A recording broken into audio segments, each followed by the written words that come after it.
Today's episode of Ham Radio 2.0 is brought to you by MFJ. MFJ sells antennas, analyzers, connectors, meters, amps, and accessories. Extensive research and development goes into the ham radio communication hobby business. New products are constantly on the horizon as MFJ realizes that to stay on top, it must continue to create and innovate.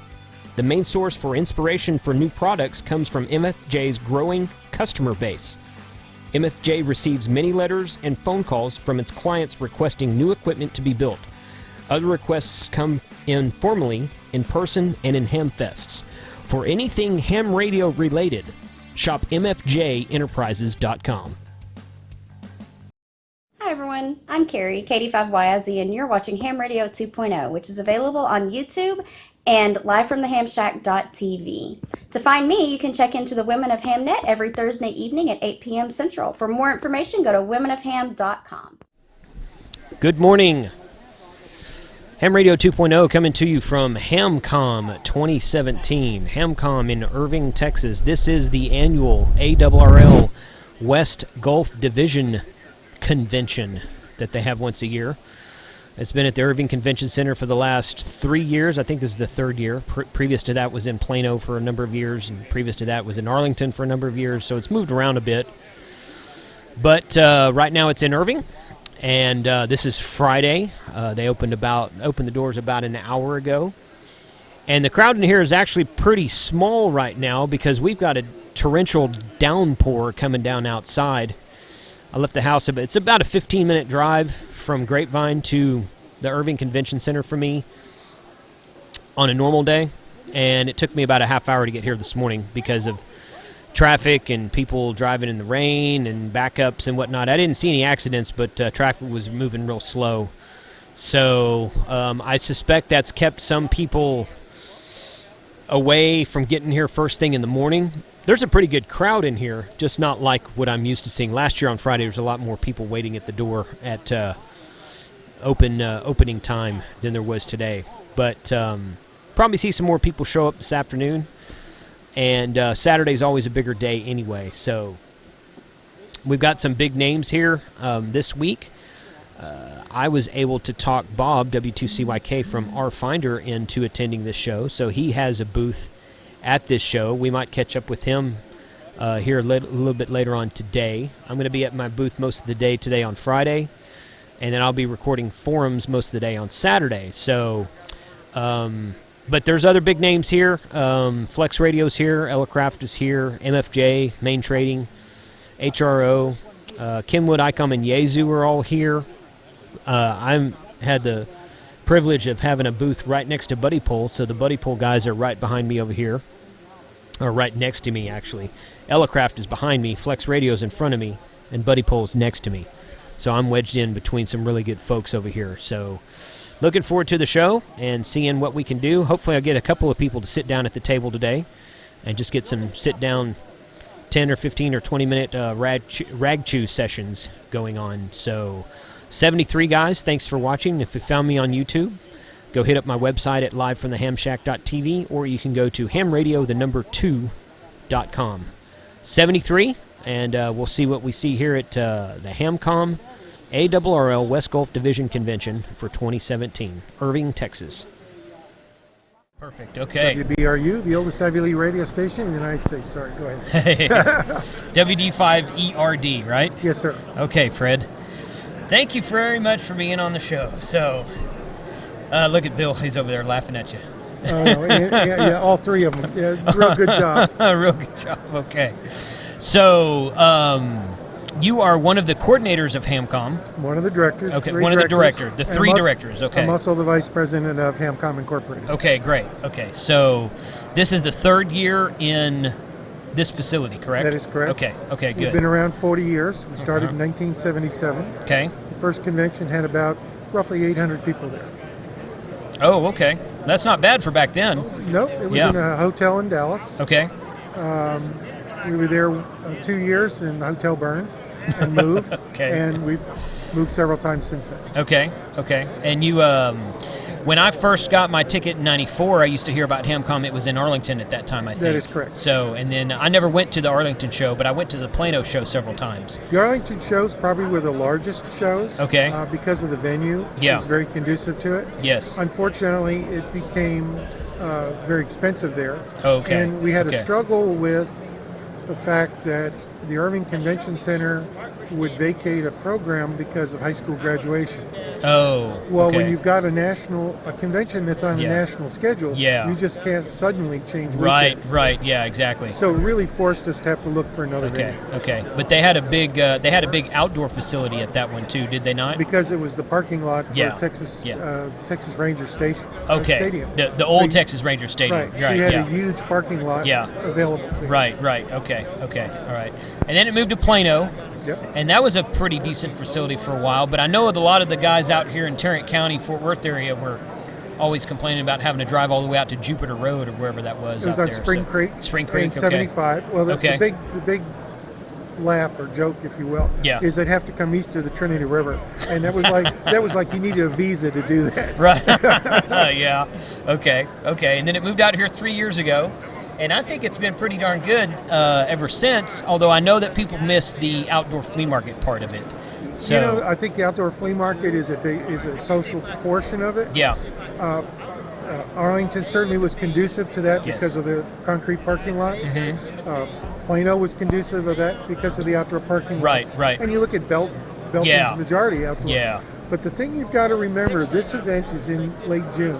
Yes. And so like we saw this morning, you had a pop-up thunderstorms. Yeah. Yeah. Otherwise, it's 100 out there. Right, So yeah. when you looked at Arlington and you looked at Plano, by 10, 11, outdoor flea market was pretty much shut down. Oh, really?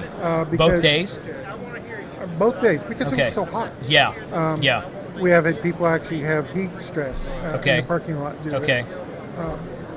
Not minimizing that, I'd love to be able to do an outdoor parking lot. Uh-huh. But the Irving City, for us to do it last year, Right. we had to get special permission from City Council. Yeah, I remember reading about that on the website. And due to the construction now, we're limited. Right. Yeah. We're trying to work out ways we might be able to do it again, Okay. but I really don't think that We'll it's see. going to happen. Okay, We yeah. do have the option, though, in this facility. Uh-huh. This floor is concrete here, and it's a big open area. Yeah.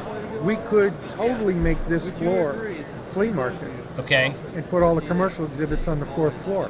There's a large carpeted ballroom there. Oh, really? But Okay. with that's the added expense. Yeah. Yeah. Yeah. You have to try to juggle that added expense. Yeah. Yeah. So- Okay. Okay. But we have So- room to grow. Okay. Yeah, there's definitely room to grow. The fire for codes, sure. the fire codes here have automatically wider aisles, Mm-hmm. which makes it a lot more easily mobility. Okay. People can get around the booths and not be terribly crowded. Yeah. But the negative side of that is it develops the image that there's nobody here sometimes. Yeah. When there is really a lot of people spread out over a big area. Yeah. Yeah. Okay. How many tickets do you think you sold this year? I know in pre-registration we were over 800. Over 800. Okay. Okay. And I'm not sure about today's Okay. ticket sales here. I haven't checked yet today. Okay. I Okay. know. I'm sure the rain impacted that to Yeah. some extent. Yeah. And the fact that it's Friday and a work day. Yeah, yeah. No, yeah, it's always busier on Saturday than it is on Friday. Yeah, I thought the crowd was maybe a little bit down this morning for where it was last year on Friday. But yeah, that rain was, it took me, I live 15 minutes away. It took me it took me a half hour to get here. It Yeah, took me and twice as long to they get here said this there were a morning. lot of wrecks too. Yeah, yeah, there were for sure. So, okay, good. Well, this is a good show, I think, because, the presentation area is really nice with the backdrops and everything. I've been coming to this show since, well, last year was my first year to buy a booth. I've been coming to the shows as a ticket buyer for, 5 or 6 years, something like that. And then I bought a booth last year, bought a booth this year.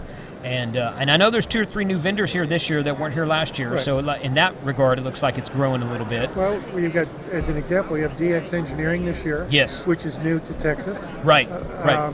And a lot of that is an issue where Summit Racing is now in Texas. Right, So correct. they don't have complications with sales tax. Yeah, they and don't the have. comptrollers. Yeah, they've had to deal with all that and do the Yeah. paperwork up front, so they don't have to worry about it. And I think over the next year, The music venue actually will open in 2 months, Okay. and that'll give more of a venue like Arlington was, where you could do a family event, a mini vacation, if you will, for a long weekend. Bring the family. Okay. The Hams could come in here and see Mm-hmm. what they want, mom and the family, or the whole family could go over to a music event. And that's the place they're building across the street here. That is yeah. correct. Yeah. Okay. Now, the one closest where the outdoor flea market is, Yeah. was last year.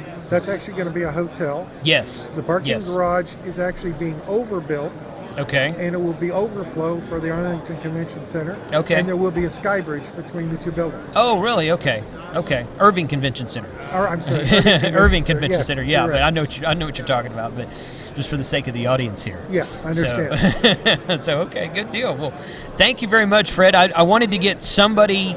I've never been able to interview anybody from the Hamcom staff before. I've traded emails with you guys 100 times, but I just wanted to get sit down and get more word out there about what you're doing, about how you're doing it. All the big names are here. Yezu, ICOM, and Kenwood are all here. Alinka was here last year, I think. I didn't see them today. They had a conflict. Okay, they had a conflict. Elecraft. Elecraft. Elecraft is right behind me. Yep. Elecraft is here. Flex Radio's right here. Buddy Pole's right there. Radio Waves is right down there at the end of the aisle. So we've got some really big names here, especially for a Texas convention. And then, of course, HRO and MTC are probably the big retail guys selling stuff here. So, yeah, and I know that MTC, I got some video of their trailer earlier. Y'all let them put a little big RV trailer in. So I was teasing them about being the hillbillies from Paris, Texas, because they had an RV trailer in here. We see that a lot.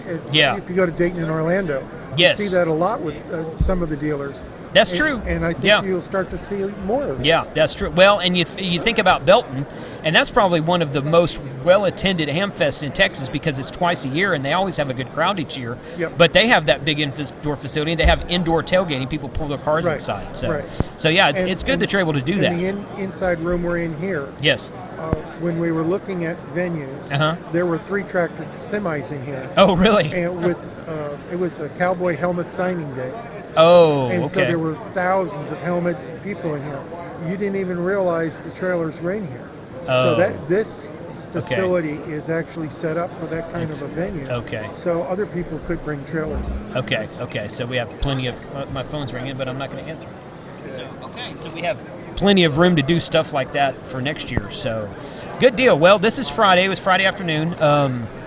Like you said, I think the crowd was a little bit down because of the rain this morning, but I'm betting that the crowds will be way up tomorrow like it normally is each year. And I will say this, both for you and for anybody else that's listening. Okay.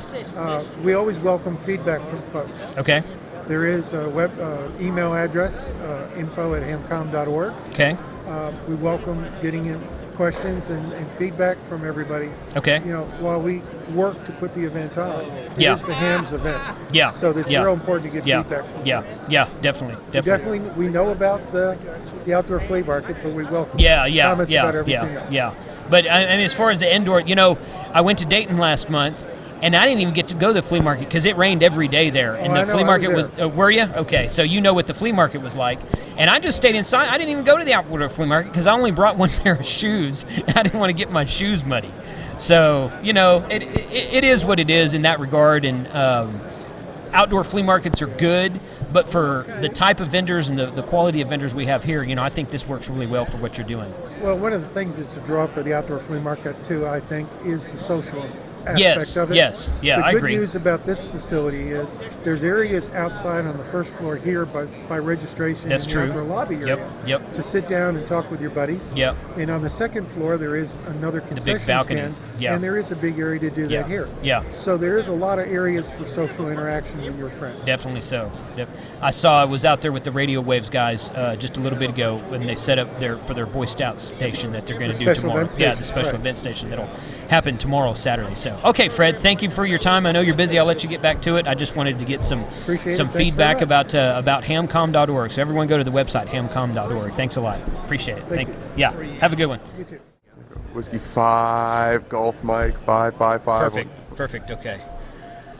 Okay.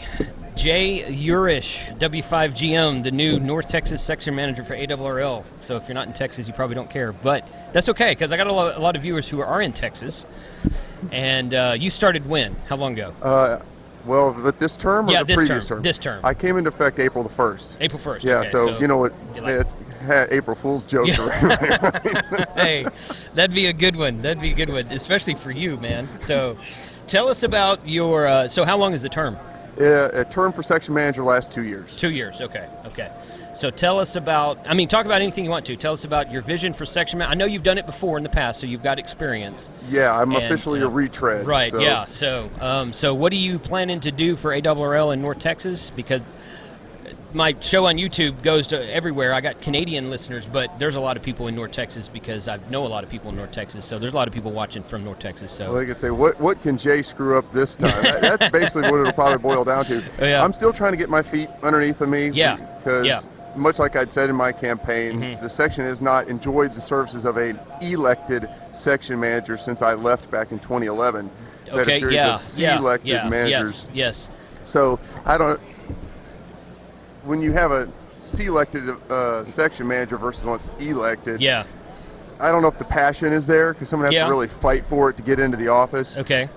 My vision as I move forward in this deal is I want to have more youth involved. Yes. I love new technologies, your digital radio, your Arden. Okay. I want to get more people involved.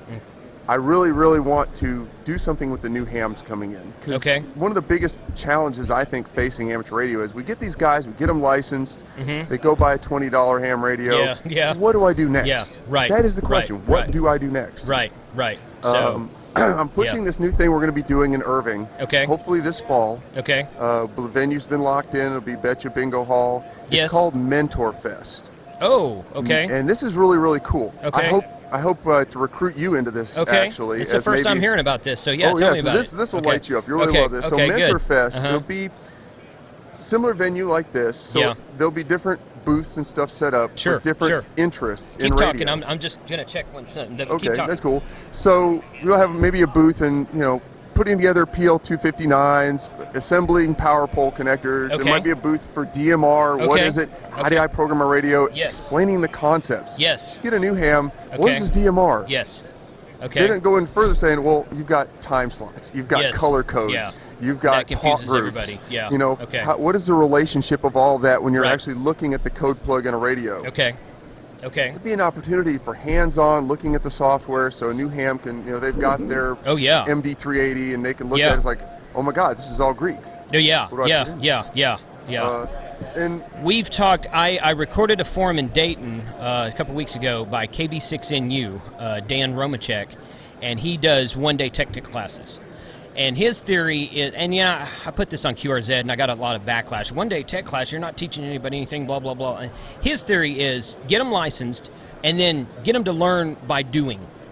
Because they can't transmit until they get licensed, right? So it's a catch-22. So learn by doing. And then his thing is do follow-up classes. So I've already been in talks with the guys at the Hearst Club about doing a DMR class. Just to hey, we'll plan it out a few weeks from now, whatever.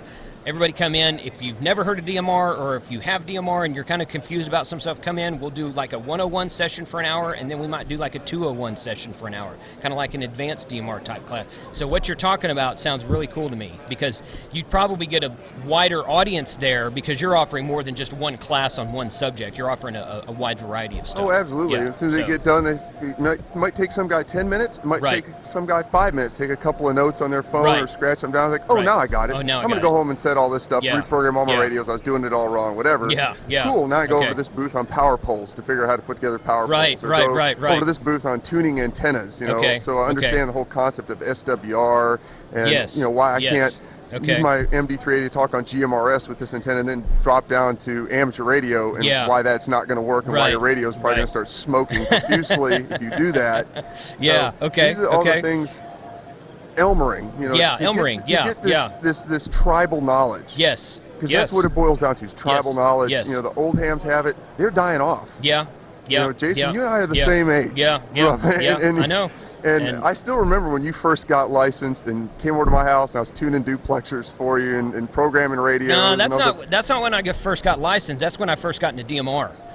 I got licensed in '94. I didn't know you in '94. But that was like that was like 2012, 2013, somewhere in there. Yeah. So that was when I first got into DMR, and I reached out to, I think it was Wayne, and he's like, "Oh, hey, Jay's up there in Flower Mound. He can program your XPR 4350 because I didn't have Moto Turbo software." And so that's why I came over to your house the first time. But yeah. So, but I'd been licensed for a long time. I kind of did this thing where I got into amateur radio, and I was really hot and heavy in it for like 3 years, and then one of my friends moved away, and another old guy who used to hang with us, he died, and then so I kind of left it for a couple years, but I always kept my license active, so I was kind of into it and out of it for about 10 years, and then I got into it again heavy, and then I got out of it, and then in 2012 I started picking it up again, and I've been solid in it since then. So that's probably when you and I met, is about that time. That sounds about right. Well, I took it for granted because you're a KC5, and when I came in, my original call was KB5 VPS, and that's back in '92. Yeah, so my KC5 is from '94. Okay. So, yeah. They were burning through the KB5s. Yeah, those were done in 6 months. Yeah, I mean, they were did gone. KB5s real quick. They did KF5s pretty quick as well. I mean, they're almost through the KG5s now, so it's it kind of comes and goes in spurts, I guess. But, yeah, back then it was everybody would look at KC5 like you look at a KG5 now. Oh, so you really don't know anything, do you? You do get a lot that. Yeah. You do get a lot of that, and so that's why I want to try and help new hams. Yeah, absolutely. So then, we still have some that come in that are just, they've been in commercial radio, or they've been a CBer for a long time, and they just kind of run up against the wall on that as far as what you can do. And so, hey, let's go where I can get more bands, more power, more everything. Now, I put up a couple of classes on this channel. Both of them recorded at the Hearst Club, a technician class, new technician class done from the W5YI book, and then I put up a general class from the W5YI book. Each class was 2.5 hours per day for 3 days, and then the test at the end. I didn't record the test, but I still get constant comments on those videos saying, hey, thanks, because there's not a club around me who's doing this, or the club around me is a bunch of these old guys that they don't like new members, or something like that. So yeah, what you're saying is that's what's going to grow amateur radio, not only here but everywhere. I mean, that's the attitude that people need to have, I think. Yeah, and I like to have new hams come in, because some of them, they come in, if they get shunned right off the bat or whatever, they'll go away. They'll go away. Yeah. And it's been one of the biggest gripes I've shared with people that use my N5 ERS repeater network. We'll get a new ham, they'll show up, they'll have some cheap radio, it sounds like crap. They, people can't hear them, they can't hit the repeater because they're trying to run it in the car like a cell phone or something. It just doesn't work. Yeah, it doesn't work. And then they're gone. Yeah. And that's just a total loss, and you want to try and bring them in and say, all right, so you're here. Yeah. Congratulations, you made your first transmission. Now let's make it better. Yeah. That's a good starting point, but then you need to progress from there. Exactly. So yeah. Okay, good. So that's cool. Well, this mentor, you called it Mentor Fest. Mentor Fest. Okay. You have a date for it? It'll be in October. Okay. I don't have an exact date quite yet. Okay. There'll probably be some e-blasts coming out from me. Okay. Something posted on the www.arrlntx.org, which is the official website for North Texas, North Texas section of the ARRL. Okay. That's another one of my old. It's still under development. We haven't quite released. It's in alpha at the moment. It's just got a kind of under construction page. But we got some months to get there. Good. Well, yeah. That's fine. Okay. So our Mentor Fest, probably a Saturday then? Yes. It will definitely be a weekend. Yeah. Okay. Good. Awesome. That's something to look forward to. I will make sure I get, and if you can get me the information in time, I've got an email list I send out to people also. I'll make sure everybody knows about it also. So absolutely. Email list, I get a lot of local people sign up on email lists, so we'll definitely share it out. You are a source of great advertisement, because out on your YouTube channel, I know you get a lot of hits, you got a lot of likes and everything like that. And that's the point. And in fact, moving forward, I might even like to leverage you in the North Texas section. Put some of your material up on our website. We'll talk about that probably offline. I've talked to John about that a little bit. So he wants to do something, he just doesn't know what yet. So I've talked to him for like a year on that. So you're talking about Stratton? AUS? Yeah, AUS. So he's like, we need to do something. I'm not sure. I'm like, let me know. I advertised in QST 1 month. It was field day issue last year, And I'm like, I can't do that every month. that's over my budget for what this show is. But it did well. I got a lot of people emailing me saying, hey, do you ever do anything besides Chinese radio reviews? And I'm like, look back 3 episodes, you see an IC 7300. It's right there. So, but I do everything. But yeah, okay. We can talk about that later. But I'm glad to see that you're doing something with the mesh nodes also.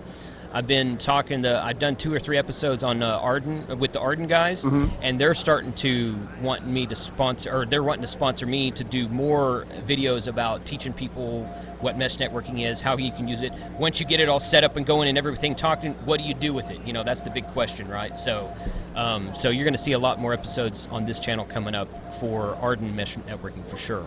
That's cool. Yeah.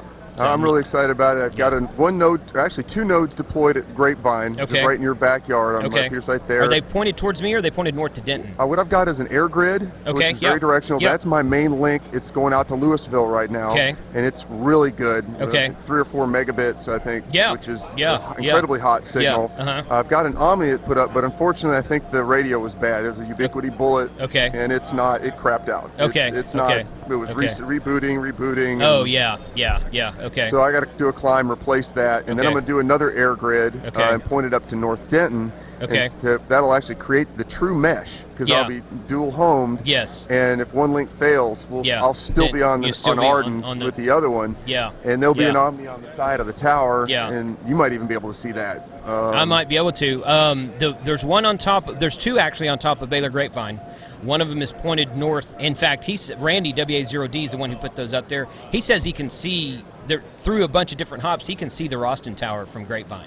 So that's how many hops there are. So he can see that, and then he's got another one pointed kind of south towards me.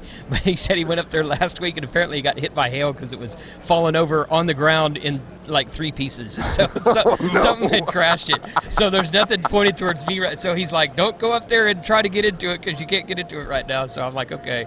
So I said, call me and we'll go up there and put another one. He's like, I got to go buy another radio because this one's smashed. But yeah, redundancy's good. So, but I'm sure that your tower can see Baylor Grapevine from there. Oh, easily. And they can. Easily. They've got 2 or 3 of the South Lake, 2 South Lake and 1 Keller towers have Arden nodes on them too now. So it's doing good in mid-cities right now. Well, what I'm hoping to actually do too, to actually put the technology to use, is at my Grapevine tower, I'm going to have a couple of webcams set up where you'll be able to see inside the shelter, see the repeater stack in there. Oh, cool. Be able to look at, see the volt gauge and all this stuff, see what's going on. Oh, okay. One thing that's cool about my Grapevine site, it's 100% off-grid. Oh, okay. 100%. Yeah. Huge bank of batteries, solar panels on the roof. Yeah. I mean, there is a power supply there for backup, but it's offline, requires manual intervention to actually flip it on. It's been running that way now for a year with absolutely no issues.